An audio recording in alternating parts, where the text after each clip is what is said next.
David, pour le Crédit Agricole, alors vous justement, votre credo, vous m'expliquiez il y a quelque temps, c'était sortir du fameux marketing traditionnel qui est de plus en plus apparenté à une approche commerciale pour rentrer dans cette logique aussi de personnalisation dont que vous présentiez en introduction.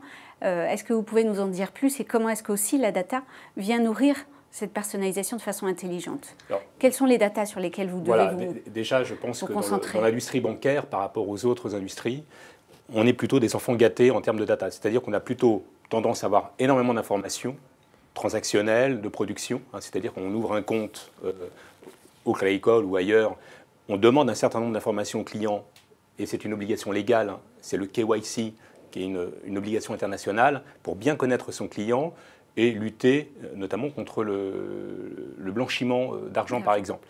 Donc on est vraiment sur une optique, on gère énormément d'informations. Maintenant, dans le cadre marketing commercial, on n'a pas toujours l'information que l'on souhaite.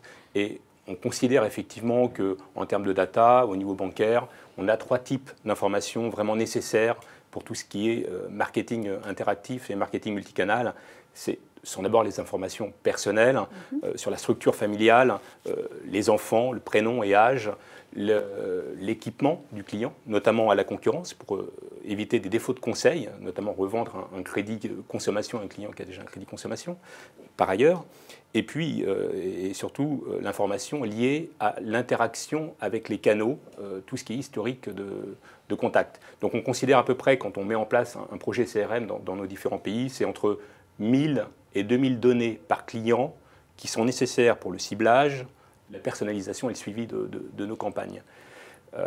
Mais 1000 à 2000 à choisir parmi plusieurs milliers. Donc voilà, donc ça c'est je dirais, le premier pilier du CRM qui semble nécessaire. À terme, là où on souhaite effectivement évoluer au niveau bancaire et à l'international, c'est vraiment pouvoir capter l'information au fur et à mesure, notamment d'un surf d'un client sur nos sites bancaires. Par exemple, c'est le lundi un client qui va consulter sur le web bancaire une fiche crédit consommation, qui le mercredi va faire une simulation de crédit auto, le jeudi sur son mobile va regarder une vidéo sur justement le crédit, tout ça dans un laps de temps assez réduit.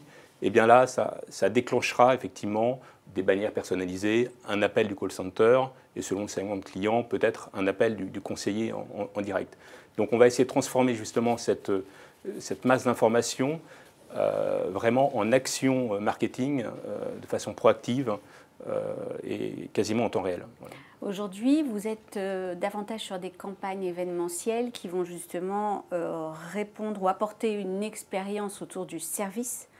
Exactement. Dites-nous un peu plus. Alors, effectivement, ce que vous faites.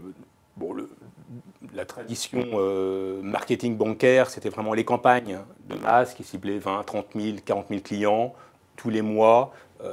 Et c'était la campagne épargne de janvier, la campagne crédit conso de juillet, avant les vacances, ou la campagne de rentrée pour les crédits rentrés. Voilà, donc là, on est passé de campagnes de masse en stylo à des micro-campagnes vraiment chirurgicales, déclenchées au quotidien. Ce matin, par exemple, au Maroc, ce sont 10 000 opportunités de contact qui sont parties à travers les canaux. Et ça, tous les jours, nous avons des flowcharts qui tournent, qui détectent les clients qui doivent être contactés dans la journée.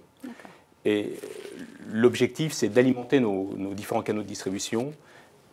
Et on essaye de créer, par exemple, par conseiller, 5 à 10 opportunités de contact au quotidien. Donc là, on est vraiment dans des approches où ce n'est plus le marketing qui décide des campagnes, mais c'est vraiment le client, à travers les informations que l'on a détectées, qui vont déclencher ces micro-campagnes complètement personnalisées.